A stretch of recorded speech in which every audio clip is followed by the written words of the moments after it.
Hello, எல்லாருக்கும் வணக்கம். இன்றைக்கி டிஃப்ரெண்ட்டாக ஒரு பீஸா தோசை பார்க்கலாம். இன்றைக்கி அதை நாங்கள் வெளியில் வாங்கி கொடுக்க மாட்டோம். பீஸா இந்த மாதிரி தான் பண்ணி கொடுப்பேன். நீங்களும் உங்கள் பசங்களுக்கு செஞ்சு கொடுத்து என்ஜாய் பண்ணுங்கள்.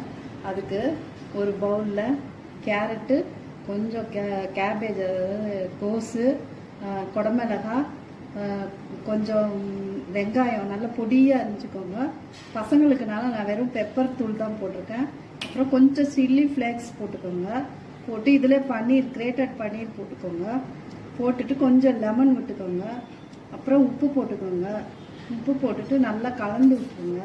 கலந்து விட்டுட்டு இந்த மாதிரி ஊற்றி ஏறுங்க. நான் காட்டுறேன் பாருங்கள். ஒரு கரண்டி தோசை மாவு எடுத்துக்கோங்க.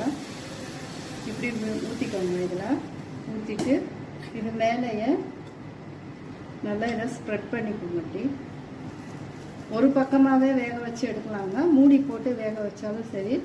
இல்லை இது வந்து நல்ல இதாகிடும், அமுங்கிடும். இதில் அந்த தோசை கரண்டியை வச்சு அமுக்கி விட்டீங்கன்னா இது மேலேயே நல்லா அமுங்கிடும். மேலே உதிராது.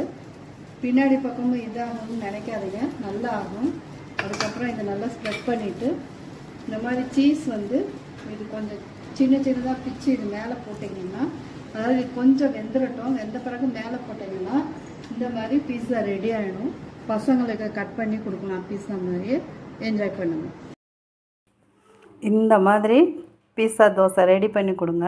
உங்கள் பசங்க செம்மையாக சாப்பிடுவாங்க. இன்னும் உங்களுக்கு என்னென்ன டிசைன் தெரியுமோ அந்த மாதிரி கூட செஞ்சுக்கலாம். என்ஜாய்.